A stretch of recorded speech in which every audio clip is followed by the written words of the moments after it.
நாம் தமிழர் கட்சியில் களத்தில் நிற்கிற ஒவ்வொருத்தரும் வாங்கக்கூடிய வசவுகளும் அவதூறுகளும் இழிச்சொற்களும் எவ்வளவு? நாம் தமிழர் கட்சியில் ஐடி விங் பொறுப்பாளர் இருக்கக்கூடிய சுனந்தா அவர்கள்.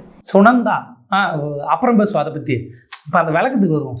அந்த பெண் வாங்காத வசவுகளை காளியம்மாள் வாங்கிட்டாங்களா? அப்ப அவங்க வாங்குற வசவு 15 ஆண்டு கால இந்த அரசியல் களத்தில் நாம் தமிழர் கட்சியுடைய எத்தனை கிளையில் இருக்கிறவங்க அவன் எவ்வளவு வசம் வாங்கியிருப்பான், எத்தனை அடி வாங்கியிருப்பான்.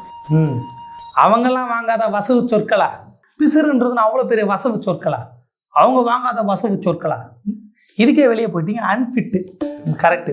இப்போ அவங்கள யார் திட்டுறா?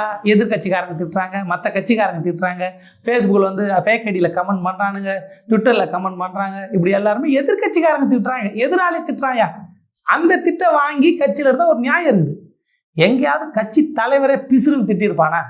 அவன் பிசுறுன்னு திட்டுறதும் மற்ற கட்சிக்காரங்க திட்டுறதும் ஒன்றா. மற்றவன் திட்டுறான்னா எதிர்கட்சிக்காரன் எதிரி, அவன் திட்டுவான். அவன் அப்படி தான் திட்டுவானா?